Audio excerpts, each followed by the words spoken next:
Hello, good afternoon, students. Today we are discussing about the BSc third semester botany और आज हम कुछ important questions के बारे में डिस्कस करने वाले हैं जो कि बीएससी थर्ड सेमेस्टर के फाइनल एग्जाम में आने के जिसके बहुत ज्यादा चांसेस हैं या फिर ऐसे ऐसे क्वेश्चंस जो कि अभी तक बहुत ज्यादा एग्जाम्स में आ चुके हैं। आज हम उनके बारे में डिस्कस करने वाले हैं। तो अगर हम बीएससी थर्ड सेमेस्टर के बारे में बात करें तो बीएससी थर्ड सेमेस्टर जो बेसिकली हमारा पूरा का पूरा क्लासिफिकेशन और पूरा का पूरा फैमिलीज और इन सब चीजों पर डिपेंड करता है। इसमें सबसे जो खास चीजें हैं जैसे कि बैंथम एंड हुकर का क्लासिफिकेशन है, एंगलर प्लांटर का क्लासिफिकेशन है, कई सारी फैमिलीज हैं, रुटेसी फैमिली है, सिट्रेसी फैमिली है, रेनिनकुलेसी फैमिली है और भी लिलिएसी फैमिली है, कुकरबिटेसी फैमिली है। इस तरीके की कई सारी फैमिलीज को हम पढ़ते हैं। इसके अंदर कई सारे फैमिली के एस्थेटिक कैरेक्टर्स के बारे में हम इसमें पढ़ते हैं। तो बेसिकली हमारा जो बीएससी थर्ड सेमेस्टर का जो सिलेबस है, बीएससी थर्ड सेमेस्टर का जो पेपर है, उस पेपर में हम लोग ज्यादातर वही चीजें पढ़ते हैं जिसमें क्लासिफिकेशन, जिसमें ज्यादातर क्लासिफिकेशन के बारे में और अधिकतर हम लोग इसमें फैमिलीज के बारे में पढ़ते हैं। फैमिलीज के फ्लोरल डायग्राम कैसे होते हैं, फ्लोरल फॉर्मूला क्या है उसका, उसमें इन्फ्लोरेसेंस कैसा होता है, उसमें उसमें पेटल्स कैसे हैं, उसमें सेपल्स कहते हैं कैसे हैं, इस सब के बारे में हम लोग इसमें जानकारी थर्ड सेमेस्टर में इसके बारे में हम लोग पढ़ते हैं। तो अगर हम बात करें कि सबसे पहले अगर हम लोग सबसे इंपॉर्टेंट क्वेश्चंस की बात करें जो बीएससी थर्ड सेमेस्टर में बहुत ज्यादा आ सकते हैं, तो उनमें में से सबसे पहला क्वेश्चन आता है बायनोमियल नोमेनक्लेचर, द्वि नाम पद्धति हिंदी में जिसको कहते हैं बायनोमियल नोमेनक्लेचर, द्वि नाम पद्धति। हम सब लोग 11th क्लास में ऑलरेडी हम लोग इसको बारे में पढ़ चुके हैं, बायनोमियल नोमेनक्लेचर क्या होता है। तो अगर हम बायनोमियल नोमेनक्लेचर के बारे में बात करें या द्वि नाम पद्धति के बारे में बात करें, ये एक ऐसी पद्धति है जिसमें किसी भी जंतु के या किसी भी प्लांट के या किसी भी पौधे के, किसी भी जीव के दो नाम होते हैं, दो साइंटिफिक नेम होते हैं। उसमें से जो पहला नाम होता है वो उसके और जो सेकंड नाम होता है उसकी स्पीशीज का होता है। यानी कि दो नामों से मिलकर एक नाम बनता है, एक नाम स्पीशीज का, जीनस का होता है और दूसरा नाम स्पीशीज का होता है। और खासियत ये है इसकी कि अगर हम लोग जीन्स का जब भी नाम लिखेंगे तो उसका जो पहला लेटर होगा उसको ऑलवेज कैपिटल बनाएंगे। अगर हम बात करेंगे स्पीशीज के बारे में, स्पीशीज का जब भी फर्स्ट लेटर लिखेंगे आप लोग तो उसको हमेशा स्मॉल लेटर से स्टार्ट करेंगे। ये नॉमेनक्लेचर या द्वि नाम पद्धति में जब भी हम लोग साइंटिफिक नेम लिखेंगे उसको लिखने का तरीका है। और साइंटिफिक नेम लिखने के बाद जीनस और स्पीशीज को दोनों को अलग अलग हम लोग अंडरलाइन करते हैं, क्योंकि कैर्लस लीनियस के अकॉर्डिंग उन्होंने ये बताया था कि जब भी आप बायनोमियल नोमेनक्लेचर करेंगे या फिर आप क्लासिफिकेशन कर रहे हैं या फिर आप उसमें नामकरण कर रहे हैं तो आपको इस बात का ध्यान रखना है कि आप हमेशा जो लैटिन लैंग्वेजेस हैं उसमें आप लैटिन लैंग्वेज में आपको साइंटिफिक नेम लिखना है, लेकिन लैटिन लैंग्वेज जो है वो तिरछी लिखी जाती है, हम अपने हाथों से तिरछा नहीं लिख सकते, इस वजह से हम लोग उसको अंडरलाइन कर लिखते हैं। तो बायनोमेनक्लेचर में हम लोग इसी के बारे में पढ़ेंगे कि किस तरीके से बायनोमेनक्लेचर या फिर हमारा द्वि नाम पद्धति किस तरीके से वर्क करती है, उसमें कौन कौन से फंक्शंस होते हैं, कौन कौन से फैक्टर्स होते हैं, इन सब चीजों के बारे में इसमें पढ़ते हैं। हम पहले से जानते हैं, हम लोग कई बार पढ़ चुके हैं, हम 9th क्लास से पढ़ते हुए चले आ रहे हैं। जैसे हम 9th क्लास में हमने कई सारे एनिमल्स के नाम साइंटिफिक नेम पढ़े थे, कई सारे प्लांट्स के साइंटिफिक नेम पढ़े थे। हमने मेंढक के बारे में पढ़ा था कि मेंढक का साइंटिफिक नेम क्या था, राना टिग्रीना। हम बात करें ह्यूमन का साइंटिफिक नेम क्या था, होमो सैपियंस सैपियंस।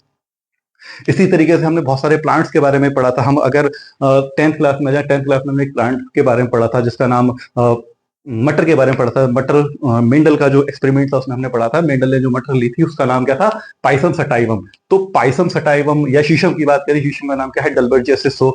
इस तरीके से हर एक चीज का, हर एक जंतु का, हर एक प्लांट का एक साइंटिफिक नेम होता है, एक वैज्ञानिक नाम होता है। उस नामकरण करने की प्रक्रिया को हम लोग क्या कहते हैं, बायनोमियल नोमेनक्लेचर या द्वि नाम पद्धति कहते हैं। अगर हम दूसरे क्वेश्चन, ये बहुत ही इंपॉर्टेंट क्वेश्चन है कि 99% आपको एग्जाम में मिलना ही मिलना है। अगर हम बात करें सेकंड क्वेश्चन के बारे में, जो हर्बेरियम है, हर्बेरियम एक फाइल होती है जिसको हम बहुत अच्छे से पहले से ही जानते हैं। हर्बेरियम फाइल के बारे में मैं अपनी ऑफलाइन क्लासेस में कई बार पढ़ा भी चुका हूं हर्बेरियम के बारे में, और हर्बेरियम फाइल बनवाया भी हूं। अगर हम हर्बेरियम के बारे में बात करें, हर्बेरियम एक ऐसी फाइल है जिसमें हम लोग प्लांट्स को प्रिजर्व करके रखते हैं for the study of future, future के अध्ययन के लिए हम लोग इसमें जितने भी हमारी प्लांट्स होते हैं उनको, जो भी हमारे प्लांट्स को प्रिजर्व कर सकते हैं, स्मॉल प्लांट्स इसके अंदर खासतौर से आते हैं, जैसे कि सरसों का प्लांट्स है, या फिर मान लें हम लोग कलेक्टर होता है यूकेलिप्टस जिसको कहते हैं, उसकी एक पत्ती को लेकर हम इसमें प्रिजर्व करके रखते हैं। उसमें हम लोग एक तरफ को प्लांट को प्रिजर्व करके रखा जाता है और दूसरी तरफ उसमें जिसने कलेक्ट किया होता है, जहां से कलेक्ट किया होता है, या जिस भी जगह से उसको कलेक्ट करा जाता है, उन सब चीज उसका नाम लिखा जाता है, उसकी फैमिली का नाम लिखा जाता है, और जो प्लांट की फैमिली है उसका नाम लिखा जाता है, और प्लांट की फैमिली के बाद जो प्लांट का नाम है, प्लांट का बॉटनिकल नेम क्या है, जर्नल नेम क्या है, इन सब चीजों को हम साइड में मेंशन करते हैं, ताकि इन फ्यूचर अगर उस हमारी अर्बेरियम फाइल से कोई स्टडी कर रहा है तो उसको आसानी हो जाए कि किसी भी चीज के उस फाइल के बारे में या फिर उस स्पेसिफिक प्लांट के बारे में उसमें साइंटिफिक नेम क्या है, उसका बॉटनिकल नेम क्या है, और उसका जर्नल नेम क्या होता है, वो कौन से रीजन में पाया जाता है, ये सारी हम लोग हर्बेरियम फाइल से हम लोग बड़ी आसानी से जानकारी प्राप्त कर सकते हैं। अगर हम लोग सेकंड क्वेश्चन के बारे में बात करें, तो सेकंड क्वेश्चन हमारा हर्बेरियम फाइल, जिस तरीके से हर्बेरियम फाइल में प्लांट को प्रिजर्व करके रखा जाता है, तो अगर हम हर्बेरियम फाइल के बारे में बात करें, हर्बेरियम फाइल में वो प्लांट्स हम लोग प्रिजर्व करते हैं, प्रिजर्व करने के बाद वो प्लांट डेड हो जाते हैं, उनको प्रेस करके हम लोग इसको इसमें रखते हैं, उसको सुखाकर हम इसके अंदर रखा जाता है, कई सारे फ्लावर्स को भी हम लोग इसके अंदर रखते हैं। तो हम लोग जब प्रेस करके या उसको सुखा कर रखेंगे तो वो डेड हो जाएंगे। लेकिन अगर हम बात करें बॉटनिकल गार्डन के बारे में, बॉटनिकल गार्डन में ऐसे प्लांट्स को रखते हैं जो कि एक्सटेंड होने वाले हैं, जो कि खत्म होने की कगार पर हैं। अधिकतर उन प्लांट्स को रखा जाता है, नॉर्मल भी रखे जाते हैं, लेकिन अधिकतर उन्हीं को रखा जाता है जिनके एक्सटेंड होने की संभावना अधिक बढ़ रही है। कई सारे बॉटनिकल गार्डन्स हमारे इंडिया में बहुत जगह जगह पर, हमारे आसपास कई सारे एरिया में आपको मिल जाएंगे। जैसे लखनऊ में गार्डन है, रॉयल बॉटनिकल गार्डन है, जो कि सबसे बड़ा बॉटनिकल गार्डन भी माना जाता है। कई सारे बॉटनिकल गार्डन है, चंडीगढ़ में बहुत सारे बॉटनिकल गार्डन्स है। तो इन सब के बारे में हमें पता करना है कि बॉटनिकल गार्डन्स किस तरीके के होते हैं।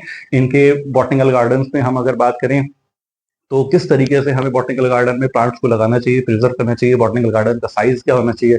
तो ये सब चीजें हमें आपको थर्ड क्वेश्चन में आपको पढ़कर आनी है, यानी कि पढ़कर जाना है एग्जाम के फाइनल एग्जाम में, कि बॉटनिकल गार्डन क्या होते हैं, ये किस तरीके से फंक्शन करते हैं, और इसकी इंपॉर्टेंस क्या है हमारे टाइम पे। अगर हम बात करें क्लासिफिकेशन के बारे में, हम जानते हैं कि हम लोग क्लासिफिकेशन क्यों करते हैं।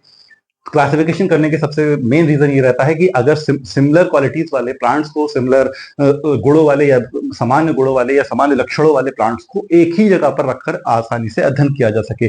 तो सबसे पहला जो क्लासिफिकेशन, हमारे पास कई सारे क्लासिफिकेशन है, बैंथम एंड हुकर का क्लासिफिकेशन भी है, एंगलर प्लांटल का भी क्लासिफिकेशन है, लगभग 4 या 5 क्लासिफिकेशन हमें दे रखे हैं। लेकिन जो सबसे इंपॉर्टेंट है वो आता है बैंथम एंड हुकर का क्लासिफिकेशन।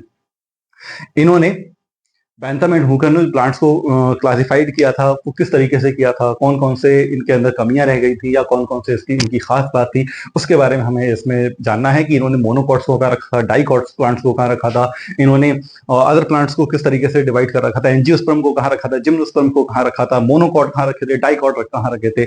मोनोकॉट हम लोग जानते हैं, मोनोकॉट वो प्लांट्स होते हैं जो जिनमें एक बीजपत्र पाया जाता है। जो मोनोकॉट होते हैं उनमें सिर्फ एक कॉटिलेडन्स पाया जाएगा, उनको हम लोग मोनोकॉटिलेडन्स कहते हैं। जैसे कि एग्जांपल गेहूं, वीट जिसको हम लोग कहते हैं, चावल, ये मोनोकॉट का एग्जांपल है। अगर हम डाइकॉट की बात करें तो डाइकॉट वो प्लांट्स होते हैं जिसमें जिसमें कह सकते हैं हम लोग कि दो ही बीज पत्र पाए जाते हैं, या दो बीज पत्र होते हैं जिनको आपस में इस तरीके से मिले हुए रहते हैं। उनको अगर आप तोड़ेंगे तो बीज को बड़ी आसानी से बराबर दो हिस्सों में टूट जाते हैं। जैसे कि चना, जैसे कि मटर, या सारी के सारे लेग्यूमिनेसी फैमिली के जितने भी प्लांट्स आते हैं, दालें हो गई जितने भी लेग्यूमिनेसी फैमिली में, तो वो सब कहाँ आएंगी, अब मोनोकॉटिलेडन्स में आएंगी। तो बैंथम एंड हुकर ने क्लासिफिकेशन किया था, तो इसमें मोनोकॉट को कहाँ जगह दी थी, इसमें इन्होंने डाइकॉट प्लांट्स को कहाँ जगह दी थी, एंजियोस्पर्म को कहाँ जगह दिया था, जिम्नोस्पर्म को कहाँ जगह दिया था। तो उस सब के बारे में हमें पता करके जाना है। एग्जाम में सबसे बहुत ज्यादा इंपॉर्टेंट, अभी तक जितने क्वेश्चन पढ़े हैं, ये सारे के सारे क्वेश्चन ऐसे क्वेश्चन है जो लॉन्ग में फंसने की इनकी संभावना रहती है।